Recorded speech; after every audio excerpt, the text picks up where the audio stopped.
immense honneur et beaucoup de joie que je prends la parole ce soir à l'occasion de cette semaine de la culture russe à Djibouti qui a démarré cet après-midi à la Bibliothèque et Archives nationales, notamment par le Festival du film russe, conduit par l'agence russe Roskino, chargée de la promotion du cinéma russe à l'international. Cette première action phare de la semaine culturelle russe a incarné la vitalité et la profondeur de la créativité artistique et philosophique du cinéma russe, tout en témoignant de la solidité et de l'amitié qui unissent la République de Djibouti et la Fédération de Russie.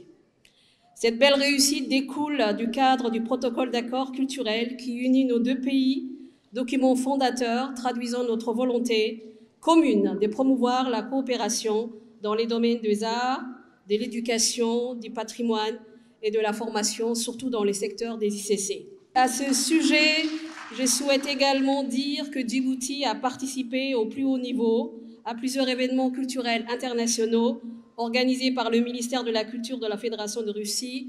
Et en passant, je remercie la ministre de la Culture de la Fédération de Russie.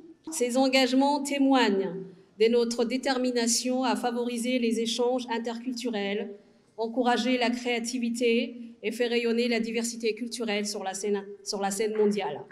Excellences, Monsieur le Premier ministre, Mesdames et Messieurs, les projections filmiques ou des films, les expositions, les concerts et les ateliers linguistiques qui accompagnent cette semaine offrent à notre jeunesse et au public djiboutien en général, mais aussi à nos militaires et enseignants, autant d'occasions de découvrir la poésie, la beauté et la richesse de la langue et de la culture russe, tout en partageant la créativité et le dynamisme djiboutien. Ce soir, nous avons le plaisir de poursuivre ces célébrations avec un spectacle exceptionnel présenté par le Chœur populaire folklorique de Moscou, un véritable trésor vivant de la culture russe et un ambassadeur de la musique et des traditions qui traversent les âges.